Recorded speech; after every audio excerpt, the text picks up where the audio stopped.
cyberspace guide. Ako di ay si Angie. Ug karon ato na sa pagkahisgutan kung saan gipag-manage sa screen time when it comes sa paggamit sa internet. Ug kauban nato karon si Teacher Mia Nasab. So Teacher Mia, usa man nimo ang ma-recommend nga screen time? Ako ma-recommend niya screen time, which is ang early childhood. Ang early childhood is 1 hour per day na ibigay nga screen quality time. One day kay which is kung holding na nato siya kung ano wala na rest sa mata sa bata which is kayo. So kailangan din nato na one gid siya, 1 hour per day. So isa pa may ma-add nimo ato ma'am. So, nagbutang gid mi og schedule no para sa bata, 30 minutes sa buntag, 30 minutes pud sa hapon. Unsa may mga tech solution ato ma'am? So, daghan gid mga screen gadget no nga screen time limit settings nga kailangan gid nato gamiton tuan. So unsa may epekto atong screen time ma'am? So, naka-apekto gid siya sa bata no tungod kay ang attention span o ang ilang sleep pattern sa bata.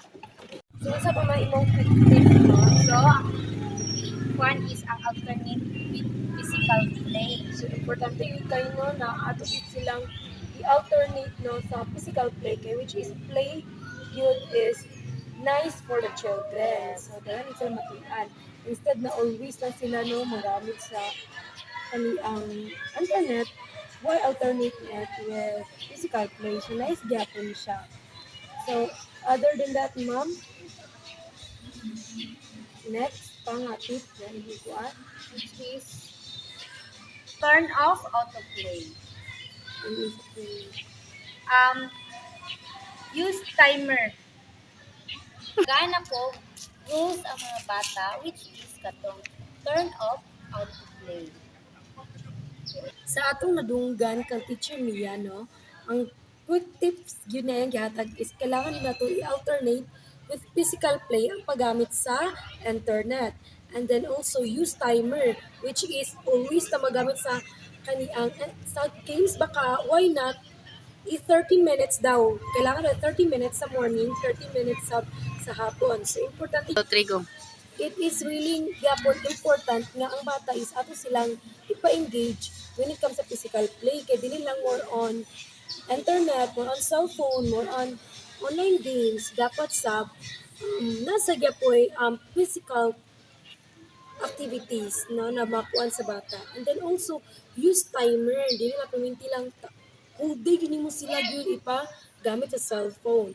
And also kato yung gingon ni Teacher Mia which is turn off autoplay kay aron pag magamit na sila sa atong iPad mo ay cellphone dili na mo gritso na mo gitong games na dayon so kailangan gyud nato sila nga and also bantayan ang mga bata.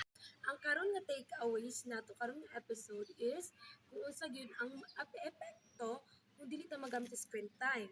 So gingon nato ganina ni Teacher Mia nga makakuwala ilang sleep pattern or dili sa ma-focus ang ilang attention span kay more on sa ilahan naman silang cellphone nagagamit or internet baka which is ang ilang attention sa learning is wala na nay ato dito. So and also sleep pattern kay naka-focus naman sila sa dula rhythm sa online games nawala na sa ilang focus. So dapat yun kita as a parent which is dili lang ako kamusab so dapat yun bantayan gid nato ang atong anak kung mahimo manggali ang katuang online games or online apps baka ha is dapat ato yung control lang kaniyang which is atong control lang kung unsa gid sila oras mo gamit ato.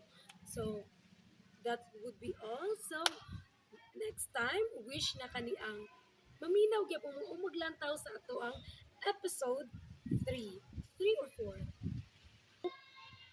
I hope masubaybayan sa dinyo ang episode 4 which is really importante gid kayo so dapat itutukan ni kaninyo.